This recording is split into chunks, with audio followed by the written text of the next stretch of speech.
بسم اللہ الرحمن الرحیم۔ ایک عابد نے خدا کی زیارت کے لیے 40 سال کا چلہ کاٹا۔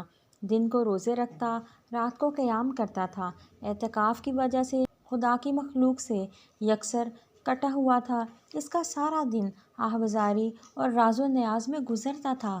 آخر کار 40 سال کے بعد ایک رات اس عابد نے ایک غیبی آواز سنی، کل شام کے وقت تانبے کے بازار میں فلاں تانبا ساز کی دکان پر جاؤ اور خدا کی زیارت کرو۔ عابد وقت مقرر سے پہلے پہنچ گیا اور مارکیٹ کی گلیوں میں تانبا ساز کی اس دکان کو ڈھونڈنے لگا۔ وہ کہتا ہے، میں نے ایک بوڑھی عورت کو دیکھا جو تانبے کی دیگچی پڑی ہوئی تھی اور اسے ہر تانبا ساز کو دکھا رہی تھی۔ اسے وہ بیچنا چاہتی تھی۔ وہ جس تانبا ساز کو اپنی دیگچی دکھاتی وہ اسے تول کر کہتا 4 ریال ملیں گے۔ وہ بڑھیا کہتی 6 ریال میں بیچوں گی، پر کوئی تانبا ساز اسے 4 ریال سے زیادہ دینے کو تیار نہ تھا۔ آخر کار وہ بڑھیا ایک تانبا ساز کے پاس پہنچی۔ تانبا ساز اپنے کام میں مصروف تھا۔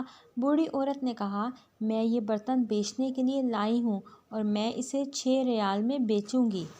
آپ 6 ریال دیں گے؟ تانبا ساز نے پوچھا۔ 6 ریال کیوں؟ بوڑھی عورت نے دل کی بات بتاتے ہوئے کہا، میرا بیٹا بیمار ہے، ڈاکٹر نے اس کے لیے نسخہ لکھا ہے جس کی قیمت 6 ریال ہے۔ تانبا ساز نے دیگچی لے کر کہا، ماں، یہ دیگچی بہت عمدہ اور نہایت قیمتی ہے۔ اگر آپ بیچنا ہی چاہتی ہو تو میں اسے 25 ریال میں خریدوں گا۔ بوڑھی عورت نے کہا، کیا تم میرا مذاق اڑا رہے ہو؟ تانبے والے نے کہا، ہرگز نہیں، میں واقعی 25 ریال دوں گا۔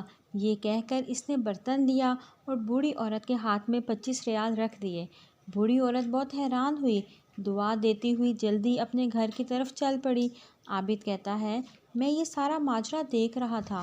جب وہ بوڑھی عورت چلی گئی تو میں نے اس تانبے کی دکان والے سے کہا، چچا، لگتا ہے آپ کو کاروبار نہیں آتا۔ بازار میں کم و بیش سبھی تانبے والے اس دیگچی کو تولتے تھے اور 4 ریال سے زیادہ کسی نے اس کی قیمت نہیں لگائی، اور آپ نے 25 ریال میں اسے خریدا۔ بوڑھے تانبے ساز نے کہا، میں نے برتن نہیں خریدا ہے، میں نے اس کے بچے کا نسخہ خریدنے کے لیے اور 1 ہفتے تک اس کے بچے کی دیکھ بھال کے لیے پیسے دیے ہیں۔